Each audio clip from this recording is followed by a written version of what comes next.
नमस्कार. खाऊ संस्कृती किचनमध्ये तुम्हा सर्वांचं स्वागत आहे.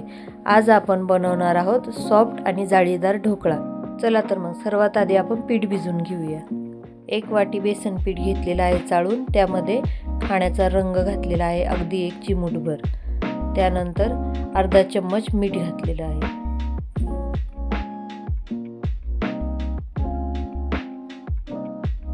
आता आपण 4 चम्मच साखर घालणार आहोत. अगदी जो चम्मच आपण घेतलेला आहे त्या चम्मचने आपण एकदम प्रमाणामध्ये सर्व साहित्य घालणार आहोत. प्रमाण चुकलं की ढोकळा चुकतो, त्यामुळे एकदम प्रमाणात घालायचे.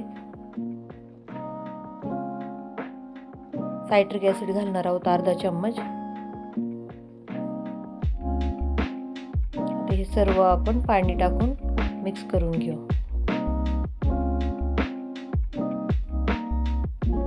थोडं थोडं करून पाणी घालायचे. पाणी टाकून मिक्स केल्यानंतर ना आपण त्यामध्ये त्याच चम्मचनी 4 चम्मच तेल घेतलेलं आहे. ते तेल घालून घ्यायचे.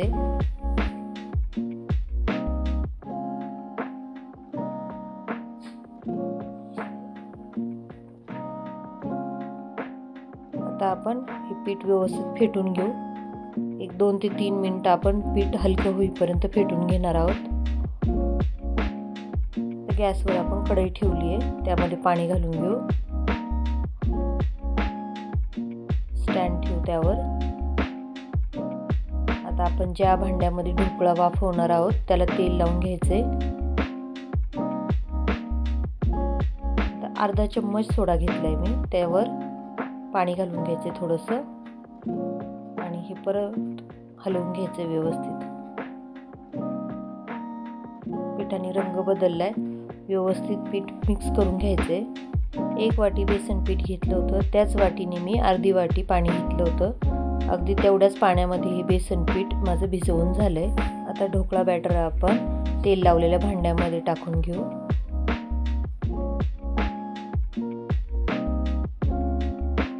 आता हे बॅटर आहे ते आपल्याला 15 मिनिटासाठी वाफत ठेवायचे. पाणी गरम झाले. भांड त्यामध्ये मांडून घेऊ. त्यावर झाकण ठेवायचे. 15 मिनिटानंतर मी उघडून पाहते आपला ढोकळा तयार झालाय का ते. ढोकळा तयार झालाय. आपण आता याला थंड करायला ठेवून देऊ. तोपर्यंत आपण फोडणीची तयारी करू. एका छोट्या पातेल्यामध्ये मी तेल घेतले. तेल गरम झालं की आपण त्यामध्ये मोहरी घालून घेऊ. ढोकळा थंड झाल्याशिवाय आपल्याला कट करून घ्यायचा नाहीये, तोपर्यंत आपण फोडणी करतोय. आता मोहरी घालून घेतली की त्यामध्ये आपण आता अर्धा चम्मच धणे घेतलेले आहेत. धणे घालून घेऊ. त्यानंतर कढीपत्त्याची पानं आणि हिरव्या मिरच्या घेतल्या होत्या मी. कमी तिखट मिरच्या आहेत ह्या. 4-5 मिरच्या उभ्या कट करून घेतल्या होत्या. मिरच्या थोड्या परतल्या गेल्या की आपण त्यामध्ये अर्धा चम्मच तीळ घालू.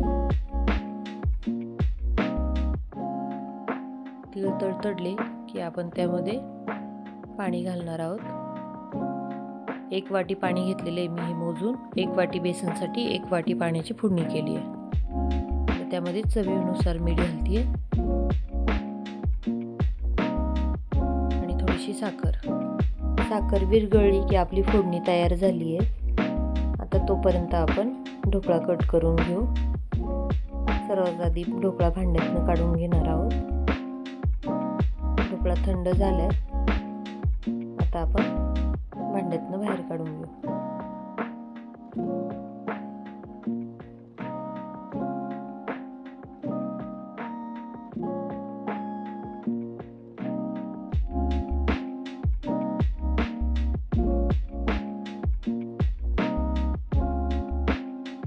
ढोकळा कट करून घ्यायचा आहे आपल्याला.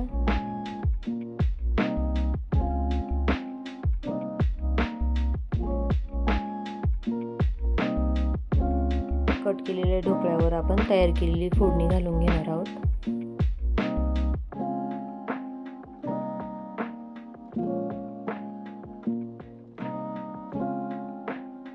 आता आपण ढोकळ्यासाठी लागणारी हिरवी चटणी तयार करून घेणार आहोत. त्यासाठी पुदिना, कोथिंबीर, कढीपत्ता, हिरव्या मिरच्या, लसूण, अद्रक, मीठ आणि जिरे एवढं साहित्य घेतलेलं आहे. हे सर्व आपण भांड्यामध्ये घालून घेऊ. त्यावरती थोडीशी साखर आणि बर्फाचे 4-5 तुकडे घेतलेत आणि चटणीला घट्टपणा येण्यासाठी आपण तयार केलेले ढोकळ्याचे 2 तुकडे घालणार आहोत. आता हे सर्व थोडंसं पाणी घालून आपण बारीक वाटून घेणार आहोत. ढोकळा पहा आपला किती सॉफ्ट झाला आहे तो आणि स्पॉन्जी झाला आहे. तोडून दाखवते. माझी ढोकळ्याची रेसिपी कशी वाटली ते मला कमेंट करून नक्की सांगा आणि माझ्या चॅनलला सबस्क्राईब करा.